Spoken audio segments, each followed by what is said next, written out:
உலகெங்கிலும் இருக்கும் பிளே தமிழ் நேயர்கள் அனைவருக்கும் வணக்கம். நான் உங்கள் ராம்ஜி. ஒவ்வொரு பெயர்ச்சியாக சனி பெயர்ச்சி, குரு பெயர்ச்சி, ராகு கேது பெயர்ச்சி எல்லாம் முடிந்தது. ஒரு மாதத்திலே நண்பர்களே, வெறும் சனியும் குருவும் ராகுவும் மட்டுமே நம் வாழ்க்கையை முடிவு செய்வதில்லை. இந்த ஜூன் 8ஆம் தேதி செவ்வாய் பகவான் கடகத்தில் இருந்து சிம்மத்திற்கு செல்லுகிறார். இந்த சிம்மத்திற்கு செல்லுகின்ற செவ்வாய் பகவானை சாதாரணமாக நினைச்சுக்க வேண்டாம். ஏன்னா கடகத்திலே செவ்வாய் நீச்சம், செவ்வாய் நீச்சம். நீச்சம் பெற்ற செவ்வாயால் எத்தனை பிரச்சனைகள் இந்த உலகத்தில். நிறைய பேருக்கு பார்த்தீங்கன்னா உடல்நல குறைவு, அது எந்த இடமா இருந்தாலும் சரி, நீச்சம்னா அந்த இடம் ஸ்தானம் அவுட், அவ்வளோதான். அந்த நீச்சம் பெற்ற செவ்வாய் சிம்மத்திற்கு மூவாக ரொம்ப நாளாக நீச்சமாகவே இருந்தார், 4-5 மாசமா. நம்ம பிளே தமிழ் கூட நிறைய தடவை சொல்லியிருக்கேன்.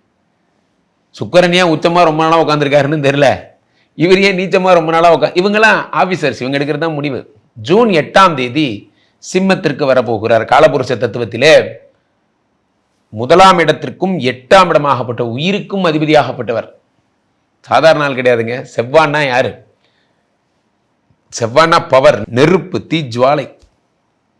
அதனாலதான் தைரியகாரகன் என்று அழைக்கப்படுகிறார். அப்படிப்பட்ட செவ்வாயை மங்களகாரகன் என்றும் அழைக்கிறோம். அங்காரகன், மங்களன் என்று அழைக்கிறோம். இந்த மங்களத்தன்மை பொருந்திய இந்த செவ்வாய் பகவான் சிம்மத்திற்கு வருவதால் யார் யார் வாழ்க்கையில் எல்லாம் பிரகாசம் ஏற்பட போகிறது, யார் யாருக்கெல்லாம் குழந்தை பிறக்க போகிறது, யார் யாரெல்லாம் கல்யாணம் பண்ணிக்க போறீங்க, யார் யாரெல்லாம் வெளிநாடு போக போறீங்க, யாரெல்லாம் காம்படிஷன்ல வின் பண்ண போறீங்க, ஸ்போர்ட்ஸ் பெரிய ஆளாக போறீங்க, நிறைய விஷயங்கள் பார்க்க போறோம். ஒவ்வொரு ராசியாக பார்த்து விடலாம். மிதுன ராசிக்காரர்களுக்கெல்லாம் இந்த செவ்வாய் பெயர்ச்சி என்ன பலன்களை தரப்போகிறது? பொதுவாகவே நண்பர்களே, இந்த மிதுன ராசிக்காரர்களுக்கு செவ்வாய் 6 மற்றும் 11 கூடியவன். 6ஆம் இடம் என்பது என்ன? வியாதி, கடன், கஷ்டம், ரண, ருண, ரோக, சத்ருஸ்தானம் என்று அழைக்கப்படுகிறது. எதிர்மறையான எதிர்ப்புகள் நமக்கே தெரியாது, நமக்கு பின்னாடி பேசக்கூடிய கொசிப்ஸ், கிசுகிசுக்கள், வதந்திகள், இதெல்லாம் 6ஆம் இடம். உலகத்தில் ஒன்று புரிந்து கொள்ளுங்கள், என்னை யார் வேணா எதிரி நினச்சிக்கோ, நான் யாரை எதிரி நினைக்கிறேனோ அவன் தான் எனக்கு எதிரி. இதில் உறுதியாக இருக்கு. இந்த சத்ருக்கள் அப்படிங்கிறது என்னென்னா, 6 கூடியவன் செவ்வாய். செவ்வாய்னா என்னென்னா போலீஸ், தீயணைப்புத்துறை, இது எல்லாமே இந்த செவ்வாய் தான். அப்போது 6 கூடியவனாக செவ்வாய் இருக்கும் பொழுது என்ன ஆகும்னா, தேவையில்லாத சட்ட ரீதியான பிரச்சனைகள் எல்லாம் இவங்க லாக் ஆவாங்க. இதுக்கு எடுத்தாலும் சட்ட ரீதியான பிரச்சனைகள். 6னா என்னென்னா கடன், கடன் சம்பந்தப்பட்ட விஷயங்களில் ஏதேனும் ஒரு சட்ட ரீதியான வழக்குகளை இவர்கள் சந்திக்க நேர்ந்தால் அது 3ஆம் இடத்திற்கு மறைந்து, 6 கூடியவன் 3இல் மறைந்து விபரீத ராஜயோகம் என்பது கிடைக்கிறது. விபரீத ராஜயோகம் நன்றாக புரிந்து கொள்ள வேண்டும். செவ்வாய் பகவான் 3ஆம் வீட்டில் இருந்தாலே உங்களுக்கு மிகுந்த சிறப்பு. ஏன்னா 3ஆம் வீடு என்பது உடன் பிறந்தவர்களுக்கான இடம். செவ்வாயே உடன் பிறந்தவர்களை குறிக்கின்ற கிரகம். 6 கூடியவன் 3ஆம் வீட்டில் மறையும் பொழுது விபரீத ராஜயோகம் ஏற்படுகிறது. அதே சேம் டைம் செவ்வாய் பகவான் 3ஆம் வீட்டில் இருக்கும் பொழுது உடன் பிறந்தவர்களால் கிடைக்கக்கூடிய லாபங்களை நீங்கள் என்ஜாய் பண்ணுறீங்க. சார், நானும் எங்களோட சகோதரருமா சேர்ந்து இந்த பிஸ்னஸ் நடத்துகிறோம், எனக்கு பேங்க் எலிஜிபிலிட்டி வரல, அவரோட டாக்குமெண்ட்டும் சேர்த்து அட்டாச் பண்ணி இப்போ லோன் போடுறோம், எங்களுக்கு இது வந்துருச்சு, எலிஜிபிலிட்டி வந்துருச்சு, போன்றவை எல்லாம் ஏற்படும். 6 கூடியவன் 3ஆம் வீட்டில் மறைகிறார்.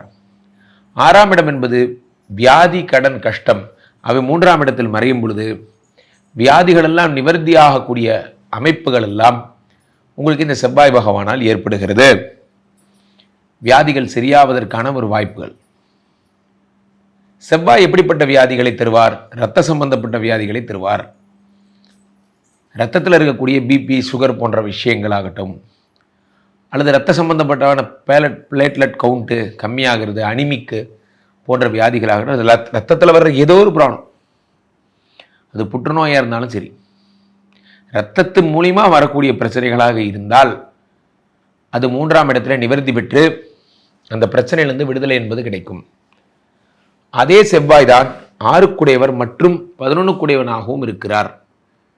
11ங்கிறது மூத்தவருக்கான இடம். 11 கூடியவன் 3ஆம் வீட்டில் இருக்கும் பொழுது மூத்த சகோதரத்தால் கிடைக்கக்கூடிய நற்பலன்கள் எல்லாம் உங்களுக்கு கிடைக்கிறது. செவ்வாய் விபரீத ராஜயோகம் தந்தால் என்ன நடக்கும் என்றால், திடீர் அரசு பணிகள் என்பது கிடைக்கும். திடீர்னு கவர்மெண்ட் ஜாப், நுழைவுத் தேர்வெல்லாம் எழுதுறீங்க, நீங்கள் கேட் எக்ஸாம் பாஸ் பண்ணுறீங்க, அந்த எக்ஸாம் இந்த என்னென்னமோ சொல்கிறாங்க, அந்த எக்ஸாமெல்லாம் நீங்கள் பாஸ் பண்ணுவீங்க. அட் த சேம் டைம் செவ்வாயினால் கிடைக்கக்கூடிய மிகப்பெரிய பலனே என்ன அப்படின்னா, ஒரு அதிகாரியாக்கி உங்களை அழகு பார்ப்பது தான், சீருடை பணியாளராக்கி அழகு பார்ப்பது தான். பெரும்பாலும் ஐபிஎஸ்க்கு தான் அது செட் ஆகும். செவ்வாய் என்பது என்ன அப்படின்னா, உங்களுக்கு 6 கூடியவர் விருச்சிகம், விருச்சிகத்துக்குடையவர் 3ஆம் வீட்டு இருக்கும்போது உளவுத்துறை போலீஸ், அதாவது மஃப்டியில் இருப்பாங்க, இன்டெலிஜென்ஸ்ன்னு சொல்லுவாங்க, அது போன்ற அமைப்பு வேலை ட்ரை பண்ணுறவங்களுக்கெல்லாம் உங்களுக்கு மிக அற்புதமான யோகங்கள் என்பது கிடைக்கும். செவ்வாய் தரும் யோகங்களாக பெரிய லேண்டு கிடைக்கும். சார், நான் சாதாரணமாக ஒரு இடத்துக்கு லேண்டு வாங்கலான்னு போனேன், அரை கிரவுண்டு வாங்க தான் கூப்பிட்டாங்க, அவங்க சொன்னதில் பார்த்தா இம்ப்ரெஸ் ஆகி மொத்தமாக பின்னாடி இருக்கிற அந்த பீஸே ஃபுல்லாக நானே வாங்கிட்டேன், 5 கிரவுண்டு வாங்கிட்டேன், காசு போனால் போகட்டும், ரிஸ்க் எடுத்துக்கலான்னு சொல்லி இருக்கிற எல்லா லோனையும் போட்டு எடுத்துட்டேன் போன்றவையெல்லாம் உங்களுக்கு நடக்கும். செவ்வாய் பகவான் தருகின்ற யோக பலன். அதே மாதிரி செவ்வாய் தருகின்ற யோகமாக ஒரு தலைமை பதவி என்பது கிடைக்கும். ஒரு டீமை வழிநடத்தக்கூடிய பவர் என்பது கிடைக்கும். நீங்கள் தான் ஃபாரின் போகணும், நீங்கள் தான் இந்த டீமை ஹேண்டில் பண்ணணும், நீங்கள் தான் ஒரு ஹெட்டு, உங்களை தான் தலைவர் பதவியெல்லாம் கொடுப்பாங்க, நீங்கள் தான் முன்னின்று வழிநடத்தி செல்லணும் போன்றவையெல்லாம் நடக்கும். 11 கூடியவன் 3ஆம் வீட்டில் இருப்பதால் மாமனாருடைய சொத்துக்கள், மாமனாருடைய அனுகிரகம், மாமனார் தரக்கூடிய பணம், இதெல்லாம் உங்களுக்கு ரொம்ப ஹெல்ப்ஃபுல்லாக இருக்கும். 3ஆம் இடம் என்பது முயற்சி. அந்த முயற்சிங்கிற இடத்துல மாமனாருடைய அனுகிரகம் இருக்கும் பொழுது மாமனார் தருகின்ற பணம் உங்களுடைய இன்வெஸ்ட்மெண்ட்டுக்கு ரொம்ப ஹெல்ப்ஃபுல்லாக இருக்கும். நான் ஒரு கடை ஆரம்பிக்கலான்னு இருந்தேன், என்கிட்ட காசு இல்லை, அப்பாட்ட கொஞ்சம் மாமனார்கிட்ட கொஞ்சம் வாங்கி நான் பண்ணுறேன், மாமனார்கிட்ட கேட்க வெக்கமாக இருக்குது, எப்படி கேட்குறதுன்னு தெரியல, கவலைப்படாதீங்க, மாமனாருக்கு உங்கள் கஷ்டம் புரிஞ்சு அவரே உங்களுக்கு தருவார். 11ங்கிறது நண்பர்களுடைய உதவிகளால் ஏற்படக்கூடிய நன்மைகள் என்பது ஏற்படும். நானும் என் ஃப்ரெண்டு ஒரு ஐடியா வச்சுருந்தேன், சார் நாங்கள் 2 பேருமா சேர்ந்து இந்த பிஸ்னஸ் ஆரம்பிக்க போகிறோம்,